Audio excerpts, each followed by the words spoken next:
തൻ്റെ സഹോദരി മരിച്ചതിനെ തുടർന്ന് സഹോദരിയുടെ ബാങ്കിലുള്ള പൈസ എടുക്കണം. അതിനുവേണ്ടി സഹോദരിയുടെ മൃതശരീരം ചാക്കിലേന്തി ബാങ്കിലെത്തിയ ജീത്തു മുണ്ട എന്നയാളെക്കുറിച്ച് നിങ്ങൾ കേട്ടിട്ടുണ്ട്. നമ്മുടെ രാജ്യത്ത് ഈ അടുത്ത് നടന്ന ഒരു സംഭവമാണ്.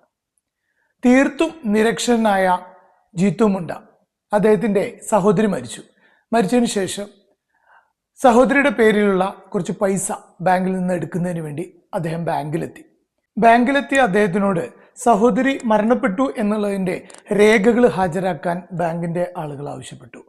തീർത്തും നിരക്ഷരനായിട്ടുള്ള ഇദ്ദേഹത്തിന് ബാങ്കുകാർ പറയുന്ന ഒരു കാര്യവും മനസ്സിലായില്ല.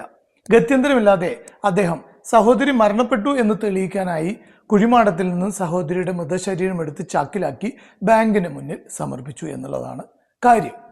എന്തായാലും ബാങ്കുകാർ പറയുന്നത് സഹോദരി മരണപ്പെട്ടു എന്നുള്ളതിൻ്റെ ഡെത്ത് സർട്ടിഫിക്കറ്റ് ഹാജരാക്കാൻ മാത്രമേ ഞങ്ങൾ പറഞ്ഞിട്ടുള്ളൂ.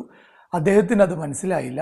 ഇവിടെ തീർത്തും നിരക്ഷരനായിട്ടുള്ള ഈ മനുഷ്യനെ പറഞ്ഞു മനസ്സിലാക്കാൻ ബാങ്കിനോ അല്ലെങ്കിൽ അദ്ദേഹത്തെ സഹായിക്കാൻ മറ്റുള്ളവർക്കോ സാധിച്ചില്ല എന്നുള്ളതാണ് ഇവിടെ ഉണ്ടായ ഒരു പ്രശ്നം. സംഭവം നടന്നത് ഒഡീഷയിലാണ്.